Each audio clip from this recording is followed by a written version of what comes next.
The next topic is decomposition of vector. That is the most important topic of the vector which you need in every chapter.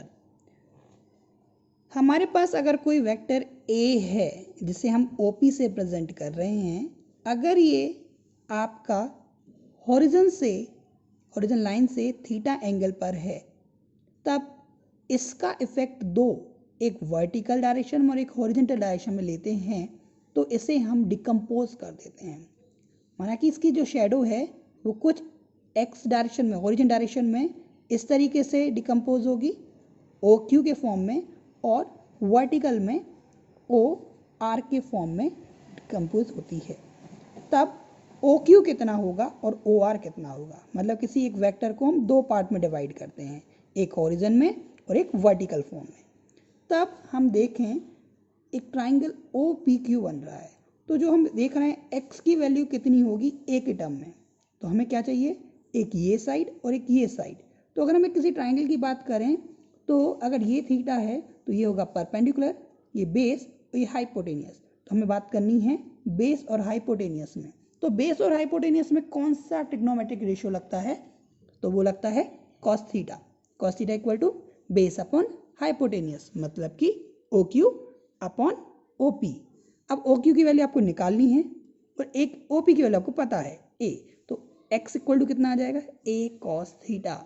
Means अगर कोई vector A होता है तो जिस axis से angle theta बनता है उस पर उसकी वैल्यू कितनी होती है, A कॉस थीटा। ये क्या हो जाएगा, A कॉस थीटा।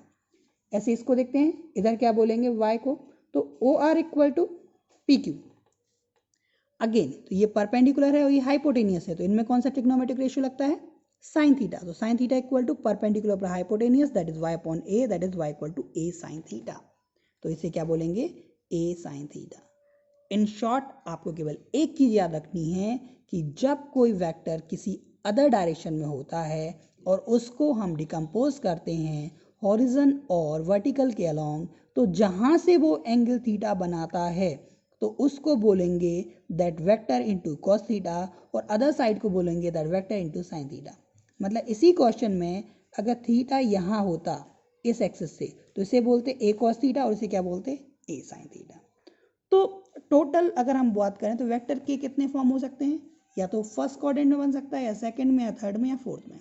तो अगर मानो एक वेक्टर f यहाँ है जो कि ओरिजिन से कितना एंगल बना रहा है, थीटा, तो इस साइड इधर इसका कंपोनेंट कौन सा आएगा, ये कंपोनेंट क्या कहलाएगा, f cos थीटा। ऐसे इसे क्या बोलेंगे हम, f sin theta. Same to same अगर ये p है और थीटा ये है, तो इसे क्या बोलेंगे हम, p cos थीटा। और जिससे एंगल नहीं बना रहा उसे हम क्या बोलेंगे, p sin थीटा।